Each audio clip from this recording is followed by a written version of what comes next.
안녕하세요. 새 비디오에 오신 것을 환영합니다. 지구의 70%가 물로 덮여 있으며 바다의 5%만이 탐구된 것으로 추정됩니다. 어쩌면 우리는 물보다 우주에 대해 더 많이 알고 있는 것 같습니다. 때문에 여러 해에 걸쳐 여러 가지 기괴한 것들이 바다에서 발견되었습니다. 오늘은 그중 10가지를 보여드리겠습니다. 이 채널을 처음 사용하십니까? 구독과 좋아요, 알림 설정 부탁드리겠습니다. 10. 약 6,500만 년 전 공룡이 운석 충돌로 멸종했을 때 해양 생물은 상당히 빠르게 다시 시작되었습니다. 그러나 2012년 5월 덴마크와 독일의 연구팀은 태평양에서 8,500만 년 전의 미생물을 발견하고 깜짝 놀랐습니다. 해면 동물과 같은 미생물은 수천만 년을 생존할 수 있는 것으로 알려져 있습니다. 이 발견에서 가장 흥미로운 부분은 이 미생물들이 어떻게 아직도 살아있는가 하는 것이었습니다. 그들에게는 음식도 없었고 산소도 거의 없었습니다. 미생물은 바다 밑바닥의 퇴적물에서 발견되었으며 연구원에 따르면 거의 살아있지 않았다고 합니다. 이와 같은 발견은 과학에 매우 중요한데, 왜냐하면 어떤 재앙적인 일이 일어난다 하더라도 생명체는 이러한 형태로 계속 존재할 수 있다는 것을 보여주기 때문입니다. 9. 앤여왕의 복수는 블랙비어드라는 영국 해적의 세계적으로 유명한 배였습니다. 그의 본명은 에드워드 티치였으며 역사상 가장 악명 높은 해적 중 한 명으로 알려져 있습니다. 1718년에 그 배는 미국 노스캐롤라이나 주 북부의 모래톱을 향해 항해했으며 그 이후로 발견되지 않았습니다. 그러나 1996년 11월 21일 한 연구팀이 31m 길이의 난파선을 발견했는데, 그 난파선은 블랙비어드의 배로 밝혀졌습니다. 그 이후로 무게가 900kg에서 1400kg 사이의 대포와 동전, 금, 보석, 의료장비 등을 포함한 수많은 물건이 발견되었습니다. 가장 최근의 발견 중 하나는 대포 중 하나에서 발견된 텍스트였는데 16개의 종이 조각이었습니다. 연구자들에 따르면 그들은 모든 것의 절반만 파냈기 때문에 앞으로 몇 년 안에 많은 비밀이 풀릴 것이라고 합니다. 8. 실프라 협곡은 북아메리카와 유라시아의 지각판이 만나는 수중지역입니다. 지구는 7개의 큰 지각판으로 구성되어 있으며 매년 실프라갭은 2cm 더 멀리 떨어져 있습니다. 이로 인해 주변 지역에 지진이 발생할 수 있으며 이는 다이버에게 위험합니다. 이 아름다운 곳을 방문하고 싶다면 아이슬란드의 국립공원 띵벨리어에 가야 합니다.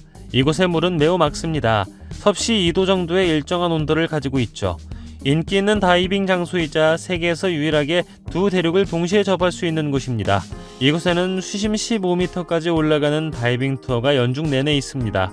그러나 약 60m 어딘가에서 길을 잃을 수 있는 여러 수중 동굴이 있기 때문에 더 깊이 들어가는 것은 권장하지 않습니다. 7. 마크 와킨스라는 남자는 2016년 7월 서우주 해안의 인도양에서 이상한 것을 발견했습니다. 마크는 아버지와 함께 낚시를 하다가 물속에 있는 열기구처럼 보이는 물체를 보았죠. 그들이 가까이 다가갔을 때 그들은 더러운 냄새가 나는 커다란 분홍색 공을 보았습니다. 얼마 지나지 않아 그들은 그것이 폭파된 고래사체라는 것을 깨달았습니다. 그들은 사진을 몇 장 찍고 해안으로 돌아가기로 결정했습니다. 여러 마리의 상어가 부풀어 오른 고래를 비웠습니다. 이런 일이 일어나지 않았다면 고래는 분해 과정에서 위장의 가스가 축적되어 스스로 폭발했을 가능성이 있습니다. 이런 일이 발생하면 매우 더러운 냄새가 방출되기 때문에 이 근처에 있고 싶지 않습니다. 6. 2007년 몇몇 다이버들이 오래된 난파선을 찾다가 갑자기 석조 구조물을 발견했습니다. 돌이 둥글게 서 있는 방식 때문에 이곳은 곧 수중 스톤헨지라는 이름을 얻었습니다. 스톤헨지는 아시다시피 영국 솔즈베리 근처에 위치한 거석 기념물입니다. 오늘날까지도 누가 어떻게 이 큰 돌덩어리를 만들었는지는 큰 수수께끼입니다. 그러나 수중 스톤헨지는 미국 북부의 미시간 호수에서 12m 깊이에서 발견되었습니다. 그들이 발견할 수 있는 가장 흥미로운 것들 중 하나는 마스토돈의 표시가 있는 바위였습니다. 이를 통해 과학자들은 이곳이 약 10,000년 전의 것임을 알아낼 수 있었습니다. 이것은 북아메리카의 고대 문명이 이미 도구를 사용했고 아마도 마스토돈과 함께 살았을 것임을 시사합니다. 5. 매년 1억 3천만 개 이상의 컨테이너가 바다를 건너 다른 국가로 운송됩니다. 매년 평균 150개의 컨테이너가 화물선에서 바다로 떨어지죠. 그들 중 일부는 해변으로 씻겨 내려가고 다른 일부는 바다 밑으로 가라앉습니다. 1990년 5월 과학자들에게 많은 도움이 되는 이야기가 돌았습니다. 화물선 한 척이 나이키 신발로 가득 찬 컨테이너 4-5개를 잃었죠. 8만 개 이상의 신발이 태평양 한가운데에 버려진 것으로 추산되어 있습니다. 모든 나이키 신발에는 동일한 코드 900406이 있었고 신발 중 많은 부분이 전 세계 해변에서 씻겨 나온 것으로 발견되었습니다. 그 결과 해양학을 공부하는 사람들은 해류가 어떻게 작용하는지 알아낼 수 있었습니다. 이것은 나이키 자체에는 큰 손실이었지만 과학계가 새로운 이해를 창출하고 수년 동안 바다를 연구할 수 있도록 도왔습니다. 4. 2013년 3월 아마존의 사장 제프 베조스는 51년 전 아폴로 11호가 사용했던 거대한 F1 로켓 엔진을 해저에서 회수하기로 결정했습니다. 제프가 5살이었을 때 그는 텔레비전에서 달 착륙을 보았고 영감을 받아 엔진을 회수하기 위한 프로젝트에 자금을 지원하기로 결정했습니다. 엔진은 1969년 이래로 대서양에서 4,200m 깊이에 놓여 있습니다. 2년 후 그는 자신의 연구팀이 첨단 수중 음파 탐지기 기술을 통해 엔진을 회수했다고 발표했습니다. 또 다른 이유는 아마도 그가 블루 오리진이라는 자신의 우주 회사를 소유하고 있고 엔진에 대해 가능한 한 많은 정보를 알고 싶어 하기 때문일 것입니다. 또한 제프는 더 많은 것을 발견했으며 일부 구성 요소는 수리할 수 있다고 말합니다. 그러나 F1 로켓 엔진은 나사에 속해 있지만 아이디어는 대중이 감탄할 수 있도록 워싱턴주 시애틀에 있는 박물관에 엔진을 전시했다고 합니다. 3. 제이 미스코비치라는 미국 사업가는 2010년 카페에서 만난 사람으로부터 $500의 보물지도를 샀다고 합니다. 이 보물지도는 플로리다 해안에서 조금 떨어진 키웨스트 근처에 표시된 위치를 보여줍니다. 그는 친구를 데리고 보물을 찾기 위해 바다로 뛰어들었습니다. 표시된 장소에 도착하자 그는 수백만 달러의 가치가 있는 약 70kg 에메랄드 보석이 들어있는 배의 난파선을 발견하게 될 것입니다. 이 발견으로 인해 그는 전 세계의 뉴스에 등장했지만 보석을 발견한 장소는 비밀로 했습니다. 전문가들이 이 돌들 중 일부를 조사해 보았을 때 이 돌들은 진짜 보석이 아니며 페인트의 일종인 에폭시로 덮여 있다는 것이 곧 분명해졌습니다. 제이의 이야기를 확인했을 때 그들은 그가 모든 이야기를 꾸며냈다는 것을 알게 되었습니다. 그는 막대한 빚을 졌고 2013년 10월에 생을 마감했습니다. 2.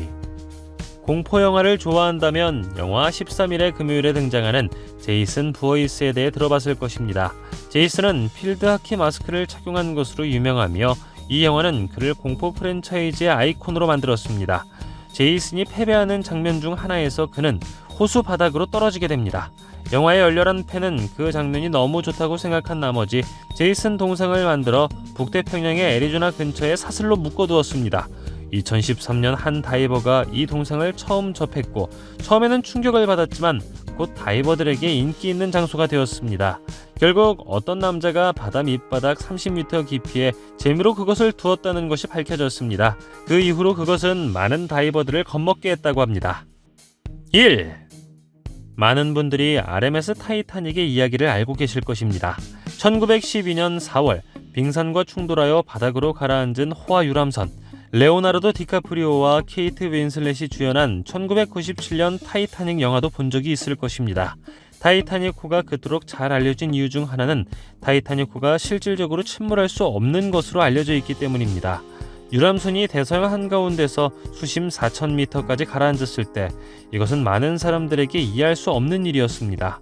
1985년 9월 타이타닉호는 캐나다 뉴펀들랜드에서 남쪽으로 약 740km 떨어진 곳에서 재발견되었습니다. 2019년에 한 연구팀이 난파선을 다시 방문했을 때 그들은 많은 부분이 사라졌다는 것을 깨달았죠. 이것은 짠 물과 금속을 먹는 박테리아 때문이었습니다.